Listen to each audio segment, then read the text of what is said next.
Ertaga menda intervyu bo'ladi. Bitta qizchamiz marketing sohasida ishlar ekanlar va ular shu marketing yo'nalishi bo'yicha olib sotish narsani trendga chiqazish, reklama, o'shanaqangi tema bo'yicha adminlarimga yozib yuboribdilar. Mashhuradan intervyu olsam bo'ladimi? O'qishimga kerakli narsa. Men statya yozyapman, nimadir yozyapman.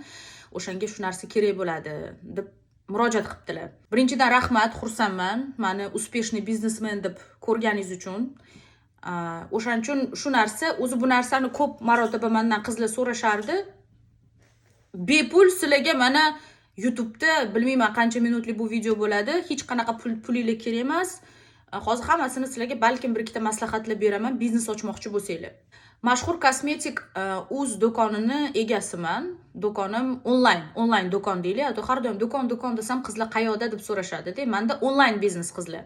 Men onlayn do'konimni 2,5 yil oldin O'zbekistonda ochganman. Amerikada bo'lib turib ochganman. Ana o'shaning uchun ko'plar qiziqadi. Qanaqa qilib mashhura menga keladigan savollardan eng muhim savollardan biri, qanaqa qilib Amerikada yashab turib O'zbekistondagi biznesni kontrol qilasiz?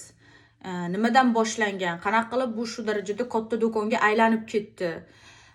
Va shunga o'xshagan savollar. Kim bizani mijozimiz bo'lsa, men bilaman YouTube'da meni mijozlarimizni ham tomosha qilishadi, ko'rishadi. E'tibor bergan bo'lsanglar, mana istoriyalarimizni bekitmaymiz, ko'ramiz, qo'yamiz. Ya'ni bir xil narsalarimiz mana do'konimda 200 ta, 300 ta keladi, 100 ta keladi, 80 ta keladi va 2 soatda sotilib ketadi. Yokida ertasi kuni yo'q bo'ladi. Bir xil payt 40 ta qoldi, 100 ta kelgan narsadan 20 ta qoldi, 40 ta qoldi deb yozib qo'yamiz-da. Men o'sha ertalab uyg'onsam, o'sha 40 ta ham sotilib bo'lgan bo'ladi. Chunki O'zbekiston bilan Amerikani 9 soatlik farqi bor. Sizlar 9 soat oldindasizlar. Buni hammasini siri authentic degan so'z bor ingliz tilida. Bu narsa qaytarilmaslik, qanaqadir noyob bo'lish. Men sotayotgan narsalar boshqa joyda yo'q deb o'ylaysizlarmi? Bor. Ko'p bu narsa. Mendan oldin ham sotgan odamlar bo'lgan bu narsalarni. Lekin nega o'sha odamlardan olmasdan meni do'konimdan olishadi? Men sizlarga hozir sekretlarini aytib beraman. Birinchidan, meni tushuntirishim. Har bitta narsani meni videolarimni ko'rayotgan odam biladiki, mashhura nima qilayotganini tushunyapti. Ingliz tilini bilaman. Original va fake narsani shundoq bersanglar, rasmidan men sizlarga aniqlab ayta olaman. Ya'ni meni hech qaysi agentlar, olib sotarlar, qanaqadir o'rtaga tushadigan odamlar aldolmaydi. Men yaxshi va yomon narsani farqlay oladigan odamman. Qizlar shuni bilishadi va menga ishonishadi. Bu bir. O'zingizlar bir narsani aytib chiqishdan oldin o'zingizlar tushunishinglar kerak nimani aytib chiqayotganinglarni. Aksariyat O'zbekiston reklamalarini ko'raman. Mana hozir marojnilarni olinglar, kiyimlarni olinglar. Odamlar haqiqatan 100% tushunmaydi nima sotayotganini. Televizorda ko'rgan, bitta boshqa do'konda ko'rgan, olib kiradi, sotadi, mashnaqa.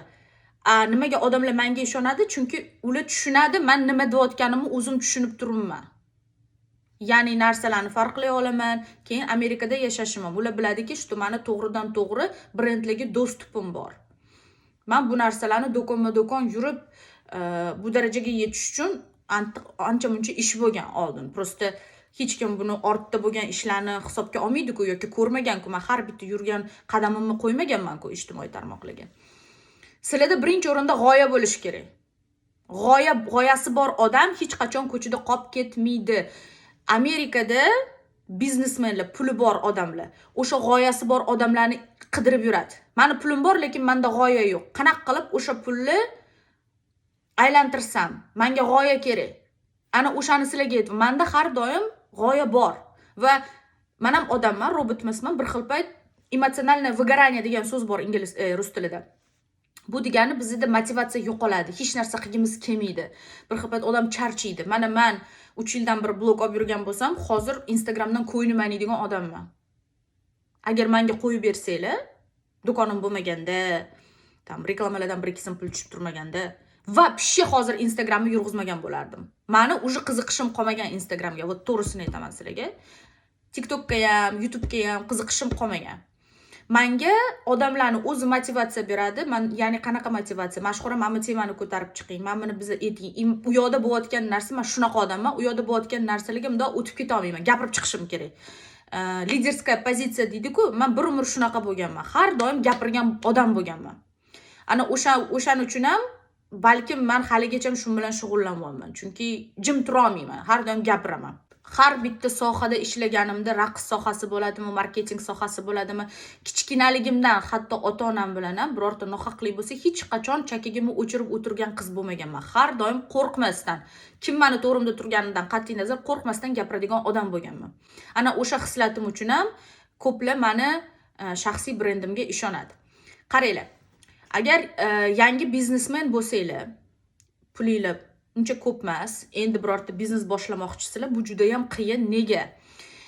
Menda shaxsiy brend zo'r ishlaydi. Chunki men blogerman.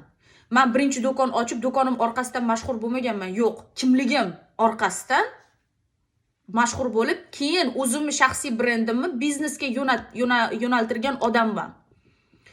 Lekin shaxsiy brendi yo'q odamlar, ya'ni tanilmagan odamlar, albatta reklama, hech qachon reklamada pul ayamanglar. Meni fikrim bo'yicha yaxshiroq bo'ladi sizlarni karmoninglarga, cho'nchaginglarga o'sha sizlarga keltirayotgan foydani anta borib kiyim olib, marojna olib, bir balolarga yo'q qilgandan ko'ra, bitta blogerni olib, o'shanga reklama berganinglar baribir yaxshi. Lekin bu yerda katta lekini bor qizlar. Bloger tanlayotganda adashishinglar kerak emas. Blogerlarni bir xil payt soniga emas, sifatiga e'tibor beringlar.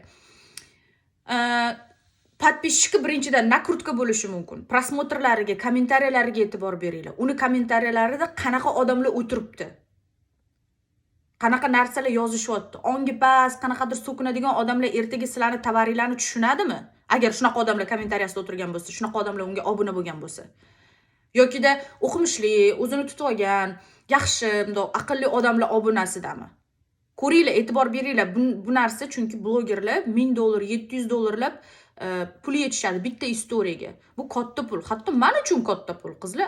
Biznes boshlayotgan odamga, конечно, har bitta kopeyka bu pul. O'shaning uchun shu pulinglarni prosta takka mamlaqanga prosta kimdadir 2 millionta podpисчики bor ekan, mashinga reklama beraman. Yo'q. Chunki blogerlar qanaqa ishlaydi? Men o'zim blogerman. Men narsani ko'rsatib beraman. Mani obunachilarimga bu narsa qiziq bo'lsa olishadi. Lekin mani obunachilarimning ichida misol uchun 80 yoshli odamlar o'tirgan bo'lsa, sizlar bo'lsanglar, AirPods yoki slime bor-ku, mushukqa o'xshab cho'ziladigan narsa bor. O'shani reklama qilmoqchi bo'lsanglar, albatta meni auditoriyam 10 millionta odam o'tirgan bo'lsa ham esingizdan chiqazmanglar. Bu 80 yoshli 10 millionta odam. Shuni esingizdan chiqazmanglar. Prosmotringizni tashlab bering, nechta odam ko'radi emas. Yoshini so'ranglar. Qanaqangi kategoriya odamlar sizni anaqa istoriyangizni ko'radi deb so'ranglar. Yosh chiqib keladi. Statistika bor, Instagramga kirsanglar, kimda biznes akkaunt bo'lsa, ko'rsatib beradi. Sani 30 yoshdan 40 yoshgacha bo'lgan ayollar mashuncha foiz, erkaklar mashuncha foiz ko'radi deb statistika keladi. Ana o'sha statistikani blogerlardan so'ranglar. Chunki sizlarni produktinglar ayollarga bo'lgan bo'lsa, mos bo'lsa, misol uchun men bu kremni sotmoqchisizlar. Bu krem ayollar uchun krem. Tasavvur qilinglar. Lekin sizlar berayotgan bloger, reklama bermoqchi bo'lgan blogerning auditoriyasi erkak bo'lishi mumkin. Tushunasizlarmi? O'sha narsasiga juda ham ahamiyatli bo'linglar. Keyingisi, nima ish qiladi bu bloger? Blogerning blogi bilan sizlarning produktinglar match bo'lishi kerak. Match degani to'g'ri kelish kerak bir-biriga. Hozir e'tibor bergan bo'lsanglar, 14 yoshli tinejerchalar chiqib ketgan, saviyasiz bir jinnig'inni videolar olishadi. Qizlarni bundoq polugol qilib qo'yadi. Ha, yaxshi qiz, vloglar bor-ku, vlog emas, nima deydi uni? Tushundinglar. Mana bunaqa jinnicha stil, qanaqadir bir balo. Men unga даже birorta bir trend deb aytolmayman. Qanaqadir, o'shani ham ko'radiganlari bor. Lekin unda misol uchun 2 millionta podpисчики bo'lishi mumkin. O'shanaqangi vlog oladigan odamga pomada qizuv uni obunachilariga pomada qizuv bo'ladimi yo yo'qmi? Shuni ham sizlar hisobga olishinglar kerak. Faqat kolичествосiga qaramanglar, qancha u yoqda podписчик, qanaqa podписчик o'tiribdi, erkak kishimi, ayol kishimi, necha yoshdan necha yoshgacha va shunga o'xshagan narsalar. Reklama bilan ishlayotganinglarda albatta reklamna agentstvoga murojaat qilasizlarmi yoki blogerlar bilan to'g'ridan to'g'ri ishlaysizlarmi? Albatta ularning reputatsiyasini va ularning avtoritetini bilishinglar kerak. Misol uchun, saviyasiz bloger bo'lsin, saviyasiz kompaniya qanaqadir bo'lsin. Unaqa odam misol uchun men yangi biznes ochsam, raskrutka qilmoqchi bo'lsam, blogerlar bilan ishlamoqchi bo'lsam, obro'si bor bloger bilan ishlayman. Ya'ni uni gapiga odamlar quloq soladimi yokida prosta qanaqadir bir jinnig'indi kontent oladi, lekin podpисчиki ko'p, o'ziga o'xshagan 14 yoshli bolachalar o'tiribdi. Tushundinglar mag'zini? Ya'ni o'sha gapirayotgan blogerga boshqalar quloq soladimi meni produktimni maqtab chiqsa? Ana o'shanaqangi savol beringlar. O'zbekistonda bir narsani reklama qilish, trend qilib yorish, hit qilish juda ham oson. Nimaga? O'zbeklar faqat bu gapimdan xafa bo'lmanglar, bu meni haqiqatim. Men uchun bu haqiqat. O'zbeklar qayerda nimani ko'rsa ishonib ketaveradi. Bu bir qancha ko'p har xil joylardan bitta tovarni gapirib turaversa, hamma o'shani olgisi keladi. Farqi yo'q, u nimadan qilingan, yaxshimi, yomonmi, oxirgacha tegiga yetmaydiganlar juda ham ko'p. Aksariyat odamlar, "Voy, mana shu tovarni o'sha 3-marta eshitishim, 3-bloger shuni gapirib chiqdi, demak zo'r ekan, olaman" deb oladi. O'shaning uchun ham shunaqangi sodda xalq bo'lgani uchun ham bizneslarga unaqa qiyin emas hozir O'zbekistonda. Amerikada hozir nimaga odamlar boykotlar qiladi? Amerikaga sizlarni sotayotgan narsalar u darajada muhim emas, agar g'oyalar bo'lmasa. Amerikada odamlar ko'proq, Yevropada ham shunaqa, kimni qo'llab-quvvatlaydi? Qanaqadir g'oyasi bor odamni qo'llab-quvvatlaydi. Tak, mana men ham xuddi shunaqaman. Selena Gomezni olsay va Hailey Bieberni olsay. Menga Hailey Bieber yoqmaydi. Uni brendi ham menga yoqmaydi. Uni brendini podachasi ham, reklamasi ham menga yoqmaydi. Men zo'r narsa chiqarsa ham, Selena Gomezdan zo'r narsa chiqarsa ham, men baribir Selenani narsasini olaman. Chunki menga u personaji yoqadi. Odamlarga bo'lgan mehribonligi yoqadi. Menga uni gapirayotgan gaplari yoqadi. Qanaqa motivatsiya beradi ayollarga. Qanaqa ruhiy kasallik bor odamlarga yordam beradi. Uni talanti bor, u ashulachi, qo'shiqchi talantli va aktrisa. Hailey Bieber bo'lsa, Justin Bieberning xotini bo'lgani uchun mashhur bo'lgan. Всё, talantini men ko'rmayman hech qayerda. To'g'ri, chiroyli stili bor, o'ziga yarasha. Kimgadir balkim yoqar. Men aytmoqchi bo'lgan gap, har doim nimadir ortda turadi. Amerikada ham ko'plar mana birortasi kichkinaligida abyuzga uchragan bo'lsa, keyinchalik o'zini biznesini qurib, "Men abyuzga uchraganman, o'shaning uchun mana bunaqa biznes qurdim yokida psixolog bo'ldim, boshqalarga ham yordam bermoqchiman." Odamlar ana o'shani qo'llab-quvvatlaydi. Ya'ni g'oyasi bor, qanaqadir boshidan nimadir o'tgan yokida talanti bor odamlarni qo'llab-quvvatlaydi. Prosta tak mana sprey hamma yoqdan chiqib kelayotgani uchun emas. O'shaning uchun Amerikada qiyin. Territoriyani hisobga olmasak, katta joyligini. Qiyin bu yoqda bir narsani bundoq trend qilish. O'zbekistonda oson. 3 ta blogerga reklama bersanglar, uchalasi ham mana buni zo'r desa, hamma ishonadi. Oxirgacha dash bormaydi odamlar. Kim uni reklama qilyapti? U blogerga ishonsa bo'ladimi? Bu qanaqa produkt, ichida nima bor? Odamlar uncha-muncha qiziqmaydi. Odamlar ko'p eshitib qolsa, "Anta ko'rdim, bu yerda ko'rdim, televizorda ko'rdim, bo'ldi, ishonaman" deydi. Xafa bo'lmanglar o'zbeklar, lekin bu haqiqat. O'shaning uchun o'zbeklar bilan ishlash osonroq yangi bizneslar uchun. Eng asosiysi biznesni boomdan boshlash. Boom effekti. Men bunga boom effekti deb nom berganman. Qanaqa effekt? Men sizlarga hozir sobiq marketolog sifatida aytibman. Meni obrazovaniyam bor marketing sohasida, o'shaning uchun bir bolani gapiryapti deb o'ylamanglar. Meni o'zi soham marketing sohasi bo'lgan kollejimda. Xullas, boom effekti bu bitta takoy hype bo'lish kerak narsa chiqazishdan oldin. Qo'rqmanglar, hech kim qilmagan narsani qilinglar. Mana men obzor qilishimdan oldin har bitta Victoria's Secret sprayni hidlab ko'rib, nimalarini, nima deydi, korobkalarini sizlarga ochib ko'rmasimdan oldin bunaqa ish hech kim qilmagan O'zbekistonda. Mana qizlar original korobkada keladi o'zi. Na minutочку. Давайте hidini men sizlarga sepib o'zimda hidlab ko'ring. To'g'ri, bu minusga ketishinglar mumkin. Bilasizlarmi, menda qancha narsa minusga ketgan ochganim sababli. Har bitta rangini ochaman. Mana qaranglar, hozir sizlarga namuna qaranglar. Beauty Creations pomadalar har bitta rangi meni qo'limda turibdi. Bularni sotsam bo'lardi. Meni do'konimda bular 100 mingdan turibdi. 100 ming atrofida. 600 ming pul bo'lardi 6 ta rangga. Lekin men buni o'zimga olib qolib surib bilamanki, shu o'zimda sursam, men anta kursni bersam, odamlarga chiroyli qilib tushuntirib bersam, ko'proq pul ishlayman-chi, men bu 6 tani ziqnalik qilib o'zimga olib qolmaganimdan. Tushundinglar? Bu degani meni qaytaringlar degani emas. Men sizlarga shunchaki g'oyalar beryapman. Boshqalar qilmagan ishni qilinglar. Hech qachon birovdan o'g'irlash, birovdagi bo'lishni xohlamanglar. Do'konlar qanaqa qiladi? Bir-biridan o'g'irlaydi, demping qilishni boshlaydi. Biznes tilida demping bu narxi urish. Ana do'konda 100 ming turibdi, men 80 mingga sotaman. Keyin boshqasi keladi, tak, men bunda 80 ming, men 75 ming qilaman. Bunisi keladi 70 ming, oxir tovar yo'q bo'lib ketadi. Hech kim anaqa qilmaydi, foyda topmaydi. O'shaning uchun hech kim qilmaydigan ishni qilinglar, hech kim olib kirmaydigan narsani olib kiringlar yokida hamma olib kirayotgan narsani sizlar ham olib kirginglar kelsa, boshqacha yo'l bilan uni ko'rsatib beringlar. Authentic bo'linglar. Ana o'sha aytgan so'zim authentic. O'sha odam bo'linglar. Ya'ni unique. Sizlardagisi yo'q bo'lishi kerak. Odamlar qaytib kelishi uchun sizlardagisi yo'q bo'lishi kerak. Mana do'konimda men sizlarga to'g'risini aytaman, tepamda Xudo turibdi, men hech aldamayapman. Boshqa do'konlardan olishadi deb menga yozishadi. Mana administratorlar mashhura tekshirib bersin deb. Sizlarda yo'q ekan, o'shaning uchun bu menga mana shu produkt kerak. Sizlarning do'koningizda yo'q ekan yokida qolmabdi. Men boshqa joydan oldim. Mashhura tekshirib bersin deydi. Chunki ular ishonishadi menga. Chunki biladiki, men nima qilayotganimni bilaman. Original emas narsani farqiga boraman. Meni olib sotarlar aldolmaydi. Ana o'shanaqangi reputatsiyaga ega bo'lishingiz kerak. Yaxshi reputatsiyaga. Yaxshi reputatsiya qachon keladi? Qachonki sizlar o'zingizlarni, klientinglarni aldamasanglar. Men sizlarga bitta primer qilaman. Bitta do'konda biz ko'rib qoldik, bizga klientlar tashlab berdi. Mana bu narsa spray. Rare Beauty spray. Mana do'konimda sotiladigan narsa. Men buni obzor qilganimda har doim aytaman, rostini aytaman, qizlar bo'lib, bu всего лишь spray. Lekin ko'rasizlar, men juda yaxshi ko'raman, hozir ham sepib, yaxshi ko'raman hidini. Cho'milishga tayyorman bu hidda. Reklamas bo'lib ketdi, reklama emas. Lekin bu duhi emas. Har doim spraylar duhidan kuchli yoki duhidagi kuchli bo'lmaydi. Hatto даже Victoria's Secret'da eng sassiv, eng shirin atirni spreyni sepsanglar, u ham yo'q bo'lib ketadi. O'shaning uchun buni men obzor qilayotganda aytdim, qizlar, hidi juda ham zo'r, lekin mayin.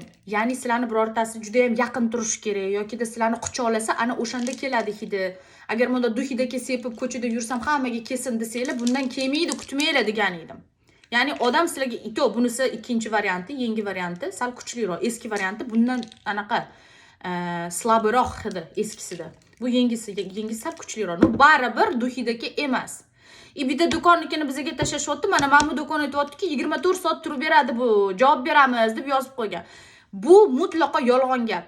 Narsamni misol uchun men do'konimga chiqib, qizlar 10 kun turib beradi desam, qizlar menga ishonishadi, oladi. Lekin keyinchalik o'sha qizlar menga qaytib keladimi? Yo'q.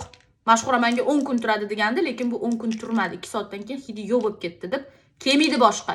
Sizlarga bir martalik sotish narsa kerak emas. Sizlarga qaytib keladigan odam kerak. Odam qaytib kelishi uchun muomalani yaxshi qilishingiz kerak, hech qachon aldashingiz kerak emas mijozinglarni. Juda ham ko'p ko'raman, bitta kosmetikani hozir aytmayman qizlar, hamma sotuv sohasida nima sotsa ham ko'pirtirib yorishadi reklamani. Juda ham ko'pirtirib yorishadi. Yo'q narsani borga chiqazib yorishadi. Kerak emas bunaqa narsa qilish. Qilmanglar. Eng zo'r reklama bu nativna reklama. Hozir odamlar charchagan. Men buni olinglar, eng zo'r spray deyishdan odamlar charchagan. Boshida reklama endi paydo, biz kichkinaligimizda reklamalar paydo bo'lganda televizorda biz ko'rardik, ishonardik. Olinglar, eng zo'r, mana unaqa baland reklamalar. Hozir u reklamalarni to'g'ri o'tib ketgan. Odamlar charchagan bu narsadan. Qancha ko'p tiqsa sizlarga men bundoq qilib, shuncha ko'p oginglar kelmaydi. Reklamani qilayotganingizda chestni отзыв beringlar-da, to'g'risini aytinglar. Mana menda bir xil narsa bor, o'zimga to'g'ri kelmaydigan narsa bor meni do'konimda. Lekin men har doim aytaman, qizlar, menga cho'ta to'g'ri kelmadi, balkim kimgadir to'g'ri kelar. Ana o'shanda sizlarga ishonadi. O'zi sotayotgan narsasini ham minusini aytibdi deb. Yaxshi savdogar yomon tarafini ham aytib sotadi. O'shanda halol bo'ladi. Buni esingizdan chiqazmanglar. Keyin men manifestatsiyalarga ishonaman. Bu degani o'zbek tilida sizlarga tarjima qilganda kim tushunmasa manifestatsiya, men bunga e'tibor bermanglar. Bugun sindi. Мысли материальный degan so'z bor rus tilida, o'zbekchasini eslolmayapman. O'ylagan narsang bo'ladi deyshadi-ku. O'zing o'sha narsani как будто hayotingga chaqirasan deb. Мысли материальный, manifestatsiya bular hammasi bir gap, lekin o'zbek tilida men tarjima qila olmayapman мысли материальный degan gapni. Ana o'sha narsani esingizdan chiqazmanglar. Har doim bo'lmaydi, o'xshamaydi, u bu qilsanglar, hech qachon o'xshamaydi. Bilaman, bu gapni balkim juda ham ko'p odamlardan eshitgandirsizlar. Mendan ham yana bir marta eshitinglar, balkim yordam berar bu safar. Yana bittasi plus etib qolsa. Hech qachon yomon niyat bilan, mana esimga tushdi, yomon niyat bilan yurmanglar. O'zimga ishonaman, men qila olaman. Sizlar o'zingizlarga ishonmasanglar, videoda uverenna gapirmasanglar, sizlarga hech kim ishonmaydi. Sizlarga hech kim bu odam nimadir tushunadi deb o'ylamaydi. Albatta qo'yayotgan postinglarni xatoga tekshiringlar. qililu qilib Toshkent yokida birorta shevani qo'shmanglar, adabiy tilda yozinglar, professional bo'lish kerak har doim. Har bitta qo'yayotgan postinglar, meni do'konimda postlar, reelslar professional darajada syomkada olinmagan, lekin хотя бы yozilishi bizda har doim adabiy tilda bo'ladi. Men aytaman-da, meni nimamda, biznesimda qizlarim, adminlarim har xili bor, viloyatlilar bor, toshkentliklar bor-da, ishlaydigan, hammasini shevasi har xil. Har doim aytaman, yozayotganinglarda mayli klientlarga endi biz shoshilib yozamiz, qilinglar deb to'g'richa yozishga vaqt yo'q bir xil payt. Lekin mana birorta post qo'yibsizlarmi, birorta narsa qo'yibsizlarmi, chiroyli to'liq yozinglar deb, to'g'ri yozinglar deb. Ingliz tilida birorta narsani bilmay qolsanglar, Googledan ko'ringlar, yo mendan so'ranglar deb. Bir xil endi meni vaqtim bo'lmaydi, qizlar qiladi-da bu ishni. Lekin men ko'p do'konlarga kiraman, stranchkalariga yana aytibman, bitta kosmetika emas, hozir har xil. Shunaqangi bir kolxozniy stilda yozishadi, qililu mashi ashi qilib ini yozmasdan, bu professional emas. Men bunaqa do'kondan hech qachon narsa olmayman. Chunki bu odamlar yozishni bilmasa, sotayotgan narsasini ham bilmaydi. Ko'p qizlar bor, anaqalarni reklama qiladi. Nima deydi? Adidas, original Adidas 140 ming. 140 ming so'mga Adidas antib bilmadim. Xushidan ketib qolsa kerak. Birinchidan Adidas, to'g'ri, biz Adidas deb o'rganganmiz, endi to'g'ri brendning nomi Adidas. Nike emas, Nike. Ya'ni bu brendlarning nomi bor. Uni o'rgan sotishingdan oldin. Birorta narsa qilmoqchimisizlar, tak, pulim bor, muzqaymoq sotaman.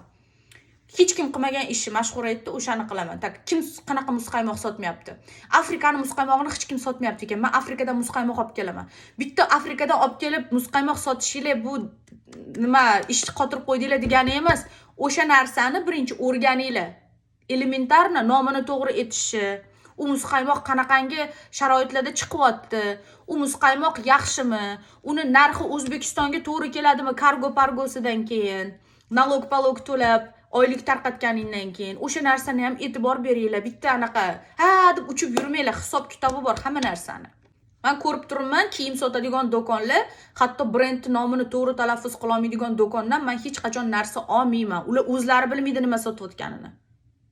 O'zlari bilmaydi. O'zi bilmagan odam, narsani farqiga bormagan odam sizlarga 90% poddelka sotadi. Sizlar o'shalardan bittasi bo'lmaylar. To'g'ri, agar poddelka sotmoqchi bo'lsanglar, prям katta yozib qo'yinglar.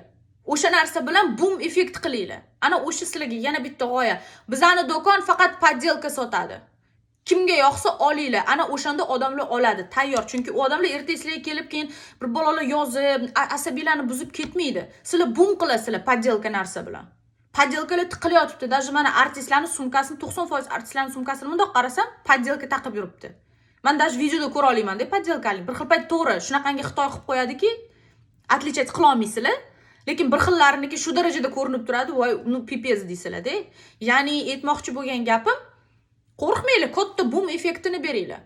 Do'stlar, men boom effekti deganimda adashmanglar, chunki ko'plar boom effektini kimdir bilan urush qilish deb o'ylaydi.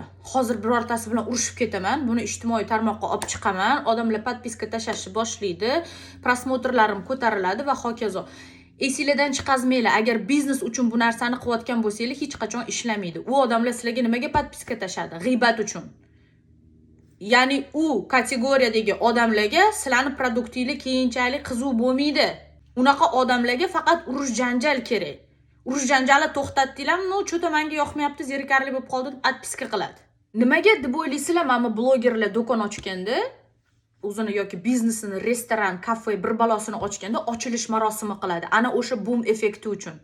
Odamlarni chaqirib, blogerlarni chaqirib, dang'ir-dung'ir qilib mamutda tez bu informatsiyani tarqatish uchun.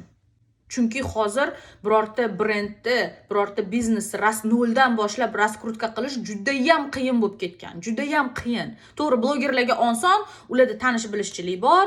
Menga ham aytadi bir ikkita dugona blogerlarim, "Mashina qo'yib ber, mashhur" deb, men "Xo'p" deb qo'yib beraman. Menga kerak bo'lsa, ular ham qo'yib beradi. Ya'ni bizda oramizda osonroq bu ishlar bo'lishi. Lekin oddiy odam, bloger emas odamga sal qiyinroq bo'ladi noldan boshlash. Yana bitta maslahatim, qanaqa biznes ochish kerak, bu yaxshi ko'rgan narsalarni qilinglar, qizlar. Ot kulgili eshitilishi mumkin, yaxshi ko'rgan narsalar har doim omadli biznes bo'ladi. Har doim o'sha narsani, mana birorta videoni ko'rsanglar, odam jon jahdini berib gapirayotganini shundoq videodan ko'rsanglar bo'ladi. Jinni bo'lish kerak emas uning uchun. Shundoq ko'ra olasizlar. zo'rg'anu ikkita gapni to'g'rilolmay bo'ladi bir xil odamlarda talant bor, bir xillarda talant yo'q. Nima qilsang qil, o'sha narsaga talanting yo'q. Sani talanting bo'lmasa, videoyingda unaqangi zo'r bo'lmaydi. Vau deb ko'rmaysizlar u odamning videosini. Ana o'shanaqangi talant bo'lishi uchun sizlar yaxshi ko'rgan narsalarni qilishingiz kerak. Ya'ni pishiruv, kuydirib yaxshi ko'rsanglar, o'shani qilinglar. Chunki uni jon jahdinglar bilan ko'rsatib bera olasizlar. Unga har doim vaqtinglar bo'ladi. Yoqmagan narsalarga har doim vaqtinglar bo'lmaydi. Ertaga indinga qilasizlar. Yaxshi ko'rgan narsalarga sizlar har doim tayyorsizlar. Ya deb. Hozir biz shunaqa zamonda yashayapmiz. Любой g'oyani biznesga aylantirib ketsa bo'ladi. Men shunaqangi narsalarni bir xil payt TikTokda ko'rib qolaman. Jinni bo'lasizlar-da, jinni bo'lasizlar. Kichkinagina qanaqadir men даже xayolimga kelmagan narsadan katta biznes qurib tashlagandim. Pishir kuydir qiladigan odamlarga hozir mana maslahatim. Hozir ayniqsa O'zbekistonda, Amerikada bu bilan yana sizlar anaqa nima deydi, yutardinglar, lekin O'zbekistonda yutmaysizlar, chunki qaranglar. Hozir prosta zo'r shirinlik qilishi o'zi yetarli emas, chunki O'zbekistonda ovqatlar shirin. Raqobat juda ham katta. Любой restoranga kirsanglar, yaxshi ovqat yeysizlar O'zbekistonda. Amerikada bu narsa juda ham katta muammo. Ayniqsa mana shtatimda, katta shtatlarda, New York, Kaliforniya, migrantlar ko'p yashaydigan joylarda ovqatni hili ko'proq, chunki u yerda migrantlar ko'p. O'zbeklar bor, tojiklar bor, o'zini anaqasini ochib shashlik qiladi, o'zbekcha osh qiladi. Ana o'shaning orqasidan nimadirlar paydo bo'lgan. Lekin mana misol uchun mana shtatimda bittagina pikarnya bor, ukrainitslar ochgan. Ana o'sha joydan faqat men desert yeya olaman, chunki Amerikaning deserti dabdala. Juda ham ko'p bloglarda ham eshitgan bo'lsanglar kerak. Amerika ovqati вообще bilasizlar, fast foodlar, hamma zo'r ovqatlar bu yerga kirib kelgan, boshqa millatlardan kirib kelgan ovqatlar. Pizza, pasta, taco, Meksika, pizza, Italiya. Mana sizlarga, hatto pizzani greklar o'ylab topgan, italyanlar emas. Google qilinglar ishonmasanglar. Osh, posh, kebab bir balolarni bizaniki odamlar olib kelgan. Ya'ni amerikanlarni bunda o'ylab ko'rsanglar, ovqati bitta qovurilgan fried chicken deyshadi. Nimada panirovkada bor-ku, KFCga o'xshagan. Ana o'sha balkim amerikanlarniki, barbekyusi. Всё. O'zbekistonda sizlar va qilolmaysizlar birorta shirin desert chiqasizlar. O'shaning uchun O'zbekistonda nima bilan qilasizlar? G'oya bilan, hech kim qilmagan narsa bilan. Hozir Los-Anjelesda desertlar chiqqan, ichi oddiy morojniy bilan qanaqadir nimalar qilib qo'yishadi, JMPMda, lekin usti men sizlarga rasmini topsam, men bitta qo'yib qo'yaman. Katta mevalarni anaqa shaklida. Katta mevalarning shaklida. O'tgan odamlar u desertni zo'rligi uchun bormaydi. Ana o'sha mevani shakli yoqqani uchun boradi. Yokida Yevropada ko'rgan bo'lsanglar, katta nima chashkada kapuchino, katta kruassanlar, gigantskiy kruassanlar. Ana o'shanaqa narsa qilinglar O'zbekistonda, portlaydi. Chunki yo'q o'tdi unaqa razmer. Odamlar Instagramda rasmga tushish uchun boradi. U kruassanni yegani uchun emas, hech kim mana bunaqa kruassanni yemaydi. Yokida mamunda chashkadagi kofeni icha olmaydi. Ular rasm uchun boradi. Bu eng zo'r marketing. Chunki odamlar rasm uchun boradi-da, Instagramga qo'yib, sizlarning o'rningizga biznesinglarni rivojlantiradi, reklama qiladi. Agar mana shunaqangi krutoy, zo'r g'oyalar bo'lsa, blogerlar ham kerak emas. Bum qilish kerak. Hech qatda yo'q narsani qilish kerak. Hozir masalaga bitta narsani aytaman, kulishinglar mumkin. Koreyada Jeju degan orol bor. Jeju orolida bitta park bor. Koreyada yashaydiganlar hozir meni tushunib turibdi, qaysi park haqida gapirayotganim. U parkka kirsanglar, erkaklarning jinsiy organi shaklida hamma narsa qurilgan. Katta bahaybat penislar bor. Shuni rus tilida aytdik, o'zbek tilida rosa so'kinarli xunu eshitiladi. Penislar. Erkaklarning jinsiy organi. Hamma narsa erkaklarning jinsiy organidan qilingan u yoqda. Nima haykallar turadi, skameykalar, bir balolar, hammasi o'sha narsaga atalgan. Butun dunyodan turistlar o'sha yerga boradi, o'shani haqiqatan ko'rgan gigantskiy penislarni. U yoqda bitta pikarnya bor. Pikarnya u yoqda bilasizlarmi qanaqa qiladi? Bulchkalar, o'sha penis shaklida bulchkalar qiladi. Ana o'sha bulchka bilan hamma rasmga tushadi olib. Nima deb o'ylaysizlar? U bulchka prям shirin, zo'r, eng zo'r nimadan xamirdan qilgan kremlari zo'r deb o'ylaysizlarmi? Yo'q, shakli uchun odamlar oladi uni. Mana shu eng zo'r marketing. Chunki yo'q bunaqa narsa. O'zbekistonda bu narsa qiyin, chunki odamlar avtorskaya pravo nimaligini bilmaydi. haligacha bilmaydi. Mana endi hozir blogerlar ismini patentlab, videolarini patentlab nimadir qilishyapti. Mana endi chiqyapti. Lekin Amerikada bu mutlaqo mumkin emas. Kimdir sizlarni videolarni, ishinglarni o'g'irlashi bu yomon narsa. Sudga berib qamatib yuboradi bunaqa narsa uchun. Sizlarni ruxsatingizsiz bir narsa sizlarni ishinglarni qo'ysin, qatgadir nimadir qilsin. Вообще, mana даже Lolani bitta gapi trendga chiqib ketdi. Sizda ikkitami degan so'z bor edi-ku, bitta hit yozib olib, hali ham aytib yuribdi deb kimdir komment qoldirgan. Lola keyin sizda ikkitami, sizda nechta degan gapi bor-ku. Ana o'sha gapini ko'p bizneslar o'zini anaqasida biznesida qo'llashni boshlashdi, videoni olib. Sizda nechta? Sizda ikkitami? Da, bizda ikkita mashina. Mana ikkita mashina deb o'zini biznesiga to'g'irlab ketishdi. Ana o'sha narsa Amerikada bo'lsa, Lola misol uchun hammani sudga, hali ham O'zbekistonda ham qilsa bo'ladi bu narsani, prosta ular yaxshi inson bo'lganlari sababli yoki vaqtlari yo'q bunaqa narsa har bitta odam bilan sudlashib o'tirgani, lekin Amerikada odamlar qiladi buni, oxirigacha boradi. Ya'ni mumkin emas. O'zbekistonda bu narsa bilan sal qiyinroq. Ertaga deylisizlar, katta croissantli o'sha qiladigan bitta pikarnya ochinglar, ertadan keyin 10 tasi shunaqa ochib oladi. Demping qilishni boshlaydi.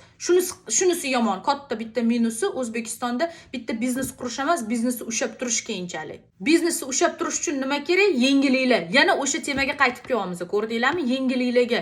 Ya'ni bitta biznesni qurish bu yetarli emas. Uni to'g'ri 1 yil yuritasizlar, 1 yil portlaydi. Keyin odamlar bu narsaga o'rganib qoladi. Anta 100 ta Abdullajon xuddi shunaqa biznes ochib oladi. Ularni ushlab turish uchun har doim yengilliklar qilishinglar kerak. Yangi narsalar. Ko'p odamlarning xatosi bitta narsaga erishgandan keyin relax qilishi, erishdim-ku deb. Yo'q, erishganingdan keyin uni ushlab turish kerak. Mashhurlikning ham shunisi bitta juda ham opasniy nimasi tomoni bor, xavfli tomoni. Ko'plar mashhur bo'lib oladi-da, "Всё, men anaqaman." Bugun mashhursan, ertaga to'g'rimi? Ana o'sha mashhurlikni ham ushlab turish kerak. Mana o'zingizlar eslanglar, bir oxirgi paytlarda nima trendga chiqib ketdi? Dubayskiy shokoladmi? Uje hammani joniga tegib ketdi. Itam olmaydi u dubayskiy shokoladni. Sabrina bor edi, bitta qizni mashina urib ketgan. 1-2 oycha trendda yurdi. Qani hozir o'sha qiz? Men bilmayman. Nima bo'lyapti, hech kim bilmaydi. Har doim bitta narsa bum ko'tarilib ketganda odamlar relax qiladi. Bir umr shunaqa bo'ladi. Bir umr men trendda bo'laman deb o'ylaydi. Lekin bu juda ham katta xato. Ummon guruhi, biz ishlaganmiz Ummon guruhi bilan kichkinaligimda. Funky Sketchers degan raqs to'garagiga qatnashardim. Ummon guruhi o'sha Funky Sketchers bilan hamkorlik qilardi. Ya'ni biza mani komandam Ummon guruhini konsertlarida biz o'ynardik, raqs tushardik. Ummonda, Shahzodada, Rayhonda emas, Rayhon bilan ham ishlaganmiz biz. Xullas, biz artistlar bilan ishlaganmiz. O'sha artistlarning mashhurligi ko'pligisi uzoqqa cho'zilmagan. Yokida mayli artistlarni olmay turamiz. Mana bu trendga chiqayotgan odamlar bir kun bo'ladi, 2 kun bo'ladi, uzog'i bilan 1 oy bo'ladi, tushib ketadi. Yengillik bermasa, ular yo'q bo'lib ketadi. Odam o'zini ustidan ishlash kerak, yengilliklar qilish kerak. Bu bo'lmasa, bloger bo'lasizlarmi, biznes owner bo'lasizlarmi, sizlarning followeringlar, sizlarning mehmoninglar, sizlarning mijozinglar sizlardan charchab qoladi yengillik bermasanglar. Yengillik qilish uchun nima qilish kerak? Odam o'zini ustidan ishlash kerak. Har doim trendda bo'lishinglar kerak. Yangi narsalardan o'zinglarni olib qochmanglar. Mana yosh katta odamlar hozir TikTokka kir desanglar, bor deydi. O'sha TikTok birinchi trendli TikTokda chiqadi. Hamma butun dunyodagi TikTok trendli TikTokda chiqadi. Ana o'shanaqangi yangi texnologiyalarga yopiq bo'lishinglar kerak emas. Nabarot, qatta yangilik, qani nima qiling? Kirasizlar, ko'rasizlar, g'oyalar, bu kitoblar bor, biznes treninglar bor, har xil kurslar bor. Ani jinicha kurslarni aytmayman, Xitoydan tovar olib kelish o'rgatamiz degan kurslar emas, marketing kurslari bor. Ana o'sha narsalarni olsanglar, o'zinglarning ustinglardan o'zinglar ishlab g'oyalar kelishni boshlaydi. Va oxirgi meni maslahatim do'stlar, boshlanglar. Qilinglar, hozir mana shu video tugashi bilan boshlanglar. Eng katta xato ertaga inninga tak. Hozir men kallamda sxema o'ylab ko'ring, bo'ladimi, bo'lmaydimi, o'xshaydimi? Sizlar millionta biznes plan tuzishinglar mumkin, lekin bitta shaddodi keladi, shatta qilib ko'radi, o'xshab ketadi uniki. O'xshamasa, undan ham yaxshi. Meniki emas ekan deysizlar, boshqa narsaga kuchinglarni sarflaysizlar. Men bitta o'ylab, overthinking bo'lib, mana bunaqangi bo'lib, crazy person bo'lib yurmaysizlar. Va meni fikrim bo'yicha odam bu dunyoda hamma narsani qilib ko'rish kerak. Xato qilasizlar, balkim qilmaysizlar, balkim sirazi o'xshab ketadi. Xato qilsanglar ham demak sizlar urinib ko'rdinglar, demak nimadir qildinglar. Xato qilgan yaxshiroqchim divanda munda yotgandan ko'ra. Divanda yotgan odam hech narsa qilgan yo'q. Sizlar xato qildinglarmi, значит urinib ko'rdinglar nimagadir. Demak nimadir baribir o'sha xato qilsanglar ham protsessida yangi anaqa informatsiya olasizlar. Nimaga o'xshamadi? Men bunaqa qilganim uchun o'xshamadi. Всё, endi keyingi safar buni hisobga olaman deysizlar. Aqlliroq bo'lasizlar. O'shaning uchun hech qachon xato qilishdan qo'rqmanglar. Bugun hech qachon erta bilan yashamanglar. Erta yo'q. Kelajak yo'q. Kelajak hali kelgani yo'q. O'tmish o'tib ketgan. Bizda faqat hozir bor. Buni oldin ham aytganman. Biza bir narsani o'zgartirmoqchi bo'lsak, bir narsa qilmoqchi bo'lsak, faqat hozir qila olamiz. Chunki kelajak hali kelgan yo'q. Sizlar plan qilsanglar ham, g'oyalar tuzsanglar ham hali kelgan yo'q. Hech narsa qila olmaysizlar. U kelajakda. O'tmish bo'lsa o'tib ketgan. Unga ham qaytib borib bir narsa qila olmaysizlar. Faqatgina qila oladigan paytinglar bu hozir. O'shaning uchun ertaga, dushanba, yanvar 1-kunidan boshlayman g'oyasi bilan umuman yashamanglar. Bunaqangi g'oya bilan bitta biznesda aytmayman, hayotda ham bu sizlarga kerak emas narsa. Yana bitta narsani esingizdan chiqazmanglar. Faqat neudachniklar, omadsiz insonlar, hayotida hech narsaga erishmagan odamlar sen qila olmaysan deydi. Birorta bir buyuk odamlardan eshitganmisizlar qila olmaysan degan gapni? Buyuk odamlar har doim maslahat beradi. Qilinglar, sinab ko'ringlar o'zinglarni, bu deb. Chunki ular biladi. O'shaning uchun hech qachon mana bu demotivatorlardan sanda o'xshamaydi, sanda bo'lmaydi deydigan odamlardan uzoqroq yuringlar yoki bu sizlarning qarindoshinglarning ichida bo'lsa, ulardan uzoqroq yurmaysizlar. Prosta eshitmanglar unaqa odamlarni. Unaqa odamlarga quloq solmanglar. Birorta odamda o'xshamadimi? Bu degani sizlarda ham o'xshamaydi degani emas. Balkim sizlar boshqa yo'l bilan ketarsizlar. O'zingizlarga bir savol beringlar.